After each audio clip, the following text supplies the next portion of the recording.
Are you looking to apply for a new credit card? Do you want to know everything there is to know before you do? Well, stick around. Welcome back to CreditWise, better credit the wise way. In this video, we'll talk about 8 things to think about when applying for a new credit card. These are going to be in no particular order, and sticking to the end may put you in the right credit card application. The first thing that we should think about must be important for maximizing the value that you get out of the credit cards, and that is going to be the Chase 524 rule. Chase's 524 rule states that if you have 5 or more personal credit card accounts with any issuer in the last 24 months, regardless of issuer, you won't be authorized for any new Chase credit cards. So why would this be a crucial factor to take into account? Well, Chase offers some of the top credit cards when it comes to welcome bonuses, points earning categories, and other advantages. And the Chase Ultimate Rewards points you can earn with some of these credit cards are some of the most valuable and versatile points when redeeming for travel. Therefore, acquiring specific Chase credit cards initially before switching to credit cards from other issuers afterward is often the best method. This leads us to the second thing that you should think about when you're looking to apply for a new credit card, and this is something that applies to many other areas of life as well. This is opportunity cost. Opportunity cost is, in essence, the cost of what you are giving up by choosing one choice over another, according to its most basic definition. The opportunity cost of choosing one credit card over another is possible. For example, if you choose credit card number 1, which offers a $100 welcome bonus, when you could have chosen credit card number 2, which offers a $250 welcome bonus right away, the $150 difference between those two welcome bonuses will be your opportunity cost of what you could have had instead. This also relates to the Chase 524 rule. So as another example, let's say you've opened 4 personal credit card accounts over the past 24 months. In this case, you fall under the 524 rule and are qualified to be approved for a new Chase credit card, if you so choose, provided the rest of your credit card application is complete and accurate. Right now, the Chase Sapphire Preferred card offers you a welcome bonus of 60,000 points, which may be redeemed for $750 off of travel that is booked via the Chase portal. However, what if you first decide to get the Citi Custom Cash card while you were on 424? So again, that's a really nice card with no annual fee with a $200 welcome bonus. Even though the Sapphire Preferred has an annual fee of $95, you could still come out way ahead in the first year of having this card with a net positive of $655.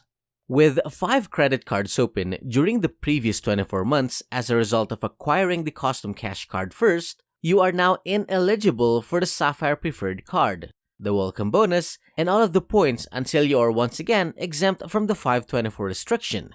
Even if the customized cash card gives you a lovely $200 of positive value, the other $655 of positive value that you lose out on are going to be your opportunity cost in this situation. Now, if you wanted both of these credit cards, you should first apply for the Chase Sapphire Preferred while you are still within the 4-year window to receive the 1,000-point welcome bonus after spending $4,000 on the card in the first 3 months.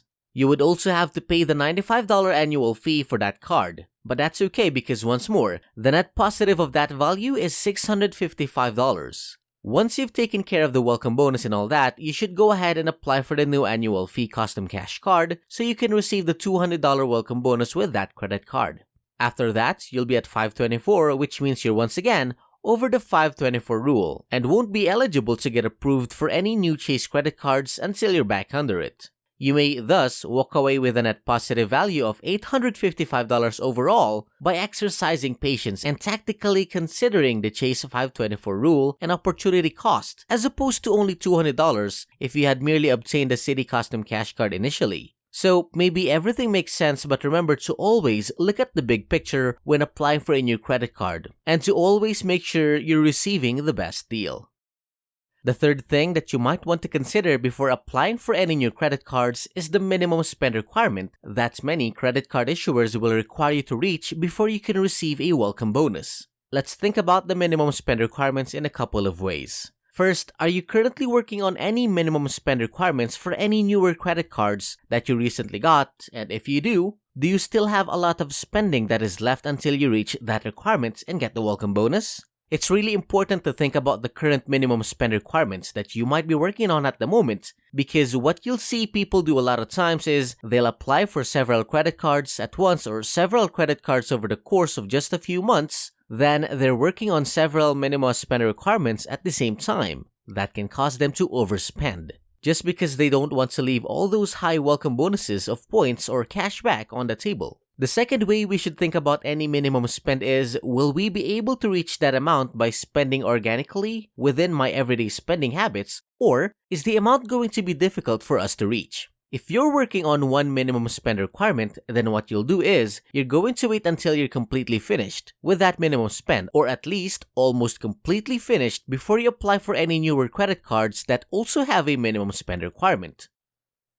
The fourth thing that we should consider is going to be the annual fee of that card if it has one versus the benefits of that credit card. Not all credit cards are going to have annual fees, and if you're a beginner with credit cards, then you must start with simple no annual fee cards. Use those for a year or two until you get used to everything.